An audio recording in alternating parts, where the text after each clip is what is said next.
Je suis dans l'incompréhension totale, comme tous les habitants, de cette décision qui est conjointe de la mairie de Paris et de la préfecture. Et ce qui est folle, c'est que cette décision ne convient à personne. Parce qu'en temps de la mairie, ça ne convient ni à la mairie, ni à la préfecture, encore moins aux riverains. La mairie joue un double jeu parce que depuis des mois, cette opération était entre guillemets préparé. Bon. Alors, attendez, parce qu'on va regarder ce que disait Anne Hidalgo hier dans Le Figaro.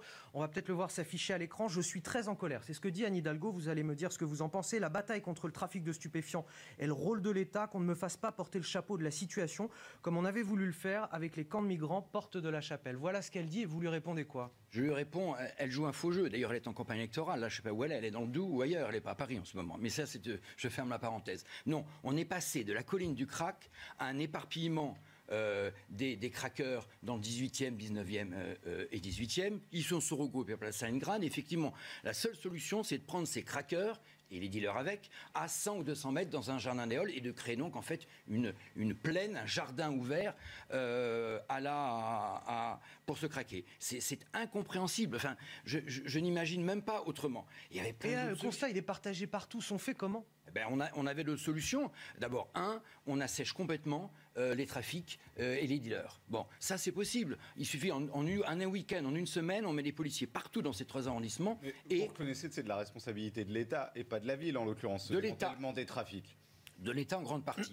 Il faut démanteler ces trafics et il faut les assécher tout de suite. Voilà, en un week-end, on est capable de faire une opération coup de poing, ce qu'on n'a jamais fait dans ces 3 arrondissements, et puis comparution immédiate et en prison. Et deuxièmement, il faut ensuite soigner ces craqueurs. Aujourd'hui, les associations estiment qu'il y a environ 5000 craqueurs à Paris. Il y en a qui viennent de toute l'Europe. Donc il faut ouvrir des places, et ce n'est pas les 300 places que propose la mairie de Paris, avec l'ARS. Il y a une responsabilité aussi de l'ARS et de la mairie de Paris. Les 300 places, ça ne suffit pas. Il faut créer des centres de désintoxication, en général en dehors de Paris, où on emmènera ces craqueurs se soigner pendant plusieurs mois et enfin leur redonner après. Depuis plusieurs semaines, tout le monde... Vaccinons.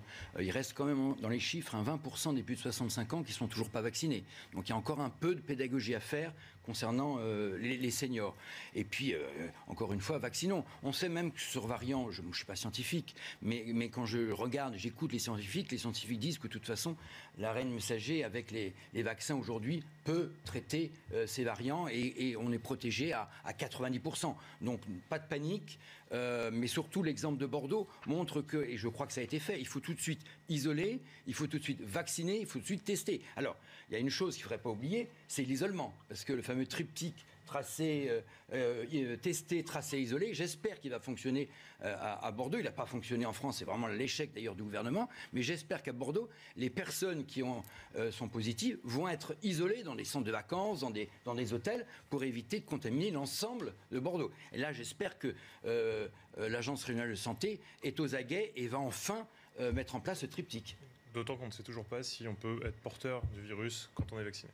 Alors Alexis Bachelet, Igor Zamekaï, je vais revenir vers vous pour régler cette question. Qui m'est cher, d'abord parce que j'ai créé en 2014 un des premiers collectifs qui aidait les jeunes mineurs isolés, et j'ai moi-même adopté un jeune migrant de Guinée et qui dormait à Stalingrad. C'est un sujet que je connais très bien.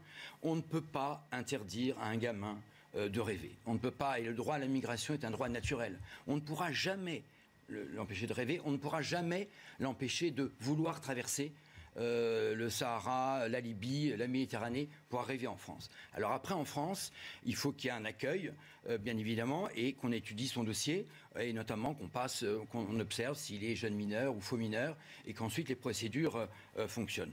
Aujourd'hui, les mineurs isolés, il n'y en a pas tant que ça, par exemple. Bon. Et à chaque fois, les mineurs isolés, c'est à chaque fois des succès. Ils rentrent dans le système scolaire, ils ont en général le bac, et en général, ils trouvent un travail, parce que justement, ils prennent souvent le travail que les jeunes Français, entre guillemets, ne prennent pas. Électriciens, plombiers, couvreurs, etc. Donc le problème des faux mineurs est un faux problème, en fait. Et après, quand ça ne marche pas, là c'est un migrant lui-même qui le dit, c'est la désillusion de plein, les témoignages sont énormes. Il y en a quand même beaucoup qui nous disent, voilà, on arrive, on rêve d'emploi, on rêve de travailler, et on se retrouve à la rue, on ne peut pas travailler, on ne peut pas rentrer chez nous parce que notre pays d'origine ne nous accueille plus ou veut nous mettre en prison si on revient. Il faut employer des passeurs pour revenir. Comment le système est très simple. Quand un migrant arrive à passer la frontière et arrive à Paris, il demande un titre de séjour. Bon, dans 90% des cas, il obtient son titre de séjour provisoire. avec chaque année un renouvellement. Si, effectivement, et ça c'est toute la question, s'il n'a pas son titre de séjour, il ne l'obtient pas, souvent pour des raisons de sécurité, souvent pour des raisons de polygamie, eh bien, il faut une reconduite à la frontière, ce qui malheureusement n'est jamais fait. C'est ça tout le problème aujourd'hui de la France. Comme on s'attaque aux policiers, on s'attaque aux élus parce que c'est les représentants de la République. Ça, c'est nouveau. À une certaine époque, on allait mettre des graffitis sur les préfectures ou sur les commissariats. Aujourd'hui, on s'attaque physiquement à ce qui représente la République et les deux éléments qui représentent la République. Ça veut dire qu'il y a une haine contre la République. Et bien sûr, les jeunes aujourd'hui, via les réseaux sociaux, ont envie d'attaquer. Et pas que les jeunes. Pas que les jeunes.